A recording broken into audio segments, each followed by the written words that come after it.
ज़रा तसव्वुर करें, ये ज़मीन जिस पर आप इस वक्त सुकून से बैठे हैं, ये हमेशा ऐसी नहीं थी। एक वक्त था जब यहाँ सांस लेना भी नामुमकिन था। ना साफ हुआ, ना पानी, सिर्फ जलता हुआ लावा, जहरीली गैसें और खला से बरसते आग के गोले। और हैरत की बात यह है, ये सब कुछ होने के बावजूद ये सैयारा ख़त्म नहीं हुआ। आज सीक्रेट लेंस में हम 4.5 अरब साल पीछे जाएंगे, जहां ज़मीन बार बार तबाह हुई और फिर दोबारा बनी। ये सिर्फ तारीख नहीं, ये बका की एक ख़तरनाक जंग है। 4.5 अरब साल पहले खला के एक सुनसान हिस्से में गैस और धूल का एक बहुत बड़ा बादल मौजूद था। फिर कशिशे सकल ने अपना असर दिखाया और इस बादल के मरकज में आग भड़क उठी। यूं वजूद में आया हमारा सूरज। बाकी बचने वाला मादा इधर उधर बिखरा हुआ था, जो वक्त के साथ टकराता रहा। हर टकराव ने गर्मी पैदा की और आखिरकार एक जलता हुआ गोला बन गया। यही हमारी ज़मीन थी। उस वक्त ना ऑक्सीजन थी, ना जिंदगी का कोई निशान, सिर्फ जहरीली फिजा और पिघली हुई सतह।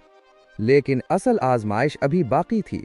खला की गहराइयों से एक द्योहिकल जिस्म, जिसे थिया कहा जाता है, जमीन से आ टकराया। ये तसादुम इतना शदीद था कि जमीन का एक बड़ा हिस्सा टूटकर खला में बिखर गया। मगर कहानी यहीं ख़त्म नहीं हुई। वही बिखरा हुआ मलबा वक्त के साथ एक जगह जमा होने लगा और यूं वजूद में आया हमारा चांद। इस वक्त चांद ज़मीन के बहुत करीब था, जिसकी वजह से समुद्री लहरें निहायत खौफनाक हद तक बुलंद होती थीं। अब सवाल ये पैदा होता है कि ज़मीन पर पानी कहाँ से आया। माहिरीन के मुताबिक खला से आने वाले शहाब साकिब अपने अंदर पानी लेकर आए। हज़ारों साल तक ये सिलसिला जारी रहा और यूं समंदर वजूद में आए। फिर उन्हीं गहरे और तारीक पानियों में गर्म चश्मों के करीब कीमियाई अमल शुरू हुआ और फिर एक मोजज़ा हुआ। पहली जिंदगी, एक निहायत छोटा जानदार, मगर इसका असर बेहद बड़ा था। इसी ने फिजा में ऑक्सीजन पैदा की और ज़मीन को जिंदगी के काबिल बनाया। लेकिन ज़मीन का सफ़र कभी आसान नहीं रहा। एक वक्त ऐसा आया जब पूरी ज़मीन बर्फ़ से ढक गई। जहाँ तक नज़र जाती सिर्फ बर्फ़ ही बर्फ़। दर्जा हरारत इतना कम हो गया कि ज़िंदगी तकरीबन ख़त्म हो गई। मगर ज़मीन के अंदर मौजूद आतिशफ़िशां खामोश न रहे। उन्होंने गैसें खारिज की, जिससे दर्जा हरारत बढ़ने लगा। बर्फ़ पिघली और एक बार फिर ज़िंदगी ने जन्म लिया। फिर आया एक ऐसा दौर जब ज़मीन पर डायनासोर्स का राज था। वो हर जगह मौजूद थे।